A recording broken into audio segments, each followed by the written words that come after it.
Hey everyone.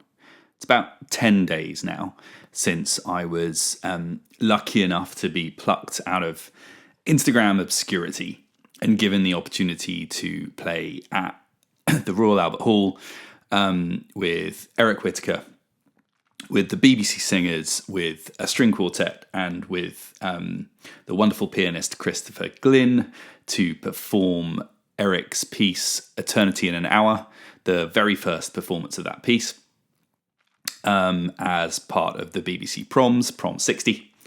And despite the fact that it was 10 days ago, I kind of haven't really unpacked because I got home and day job took over and what have you. And given that I was hoping today to kind of unpack everything and kind of rewire everything, I thought I'd just open everything up and talk you through the setup I had there and how I was recording and manipulating the singers. I just also wanted to be just really honest about it too, because there was probably more gear up there than I needed in the end, but I certainly had a lot of fun with it all, and I wanted to take this opportunity to show you. So let's unpack the case and get everything set up.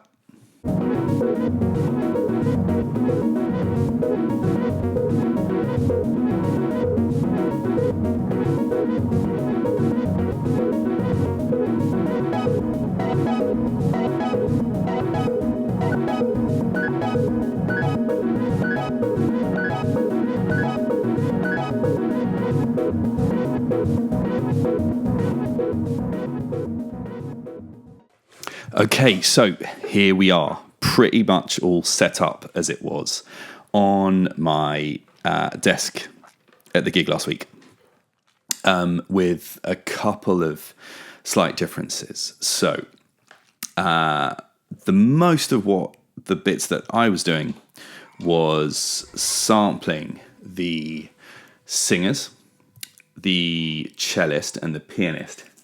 And what I had coming into my desk was a mixer which had microphone feeds from each of those four different types of singers or instruments. And on that mixer, I would control what was coming into the rack. Now, the mixer out came into this passive mult and went off to four effects loops, and then back in to the Exelon. And so those effects kind of acted like voices rather than as sends. So, for example, at the beginning of movement 3, during the piece, the cellist played something. I would turn down on the mixer, which isn't here. I would turn down the high voice, the low voice, and the piano. Turn up the cello. The cello would come in here, and it would go off to all of those four different places. So those effects were always processing, but I was controlling on the Exelon which of them were then playing out through the auditorium, through the speakers. And really important point, all of these effects obviously had to be 100% wet, because if they weren't, then there would be an opportunity for feedback to happen and a god-awful noise to happen inside the auditorium. But so the audio from the singers, the pianist, and the cellist would come in to here, and they'd go off to four different places on channels 1 to 4 of Exelon.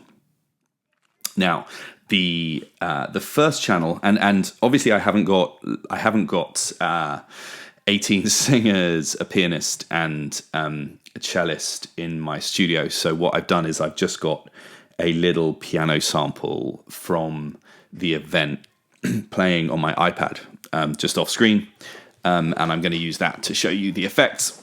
And look, like, you know, as I dwell on this and as I think through, okay, how would I do this again? We definitely did this the hard way.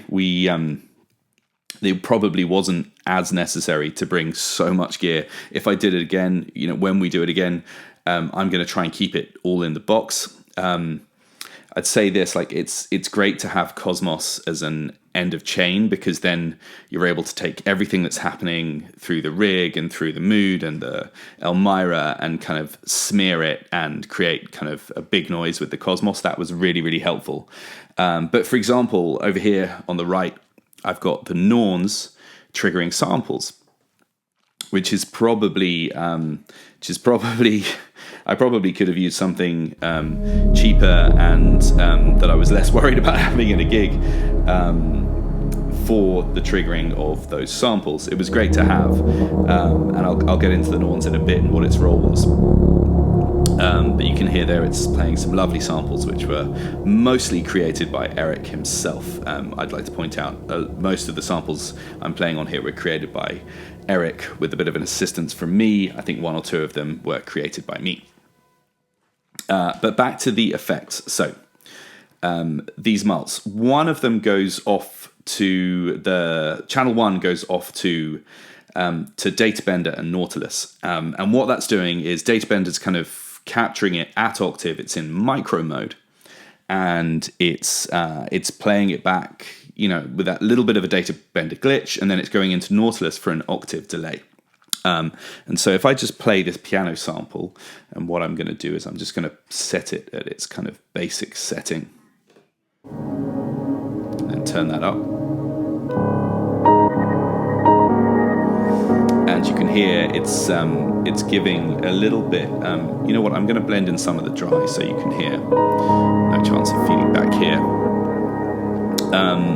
And, excuse me, what you can hear here is Databender kind of taking clips and granularizing it, and then Nautilus giving a little bit of an octave delay. I've got the chroma set on the filter so that I can actually filter out the octave delay, which, for the moodier pieces like that, that's what I wanted. But when it got to kind of some of the more kind of major key, kind of buttery pieces, I might then open up the filter and allow a little bit of that octave delay to give it a bit of that kind of icy, nice icy feeling.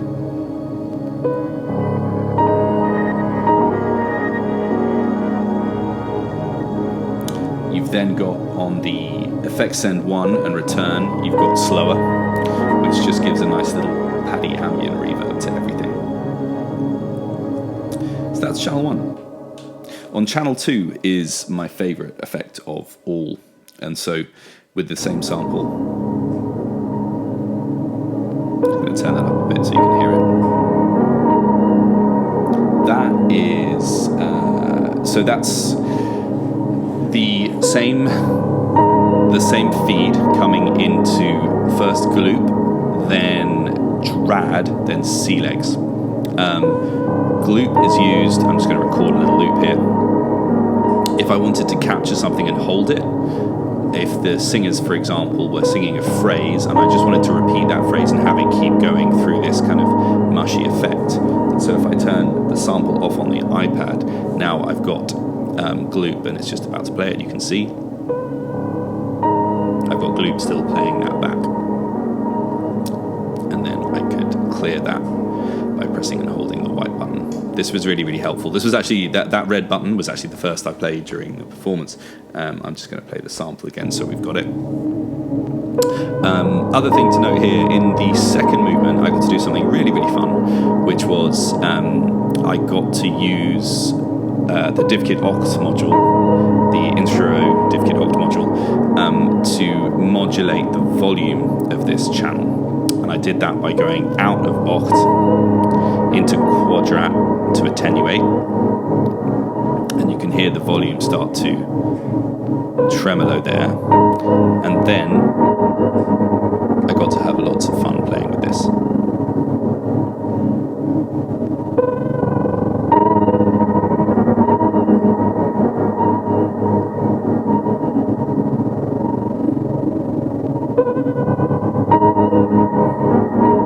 Loads of fun. Right, so that's channel 2. Channel 3. Channel 3 was a bit different because channel 3 went out to the chase bus mood and then back in. and you can see I've got the line turned up quite a lot there because it's going out to a guitar pedal and then back in. What I had mood set to dry kill. So if I just turn the channel up, you'll hear nothing at all, because there's no dry coming through the pedal. But as soon as I engage, the micro sample, and I'm just waiting for a bit of the piano loop to play.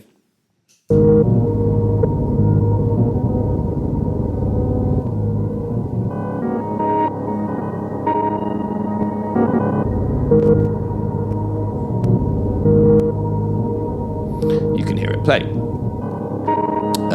There was a particular piece. Sorry, I don't think that's coming through stereo. It is now. There's a particular movement. It's movement number 5, which I think is called Hold Infinity, where the singers would play the singers would sing a phrase, and then I would kind of repeat the phrase back at them by sampling it and playing with the grains here on the micro looper. Really, really good fun. Really, really good fun. So that was effect 3. Effect 4 was Arbhar. And actually, I've still got loaded into Arbhar. I've still got the sample I recorded on the night. Arbhar, such a wonderful module, a little bit noisy. And so I recorded the pianist live. And what I did as soon as he'd stopped the phrase was I scanned back through the phrase to kind of reintroduce it to people. Just turn that up a bit so you can hear it. And then I introduced Oct through this Dirtverb attenuator to start scanning through. Just turn that down a little bit. You can see Oct used for quite a lot of the modulation in the piece. And that was really great fun. So that's Arbhar. And so of these 4 effects, I know it's probably fairly samey hearing me do it with exactly the same piano sample through all 4. All of these effects added different color to different instruments during the piece. Usually, not always, I was playing the piano through the channel 1, the Nautilus data bender channel. I was doing voice low and high through Gloop, Dradd, and Sealegs. Voice through mood, and then piano through Arbhar. There was also a moment where I was using cello on channel 1 too, which was really, really good fun. And everything came out of there and went into Cosmos, which, as I mentioned, was an end of chain, kind of granular, kind of mush to kind of when we went for the really, really big moments in the piece. Everything would go into Cosmos, and I'd actually turn down the in and just capture it in Cosmos and have a really interesting loop playing. So that's the inbound channels. So next, let's talk about channels 5 and 6, which were actually sound sources as opposed to effects. And so Elmyra, which is on channel 5, which was set to quite a kind of distorted sound. Let me just turn down the cutoff, which was always how we started. It's quite a this distortion is actually provided by the delay circuit in Elmyra, which is just really, really good fun and really, really crunchy, nice feedback. And then it's coming through Effects N2 through Aurora Dirtverb, which is the community firmware for Aurora, which I just think sounds amazing. And it just gives this really nice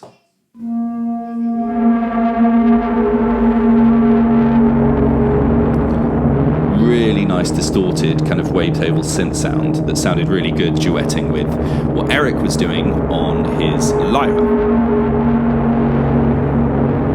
And what we do throughout the piece where we were playing it, so it was 2 pieces, it was piece number 6, piece number 8, is I'd slightly open the filter.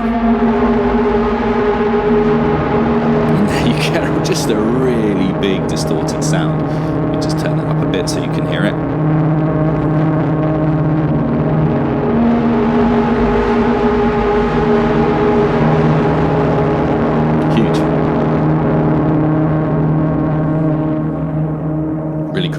Then on channel 6 we had Norns. Now Norns I was using as a fairly simple, fairly rudimentary sample player,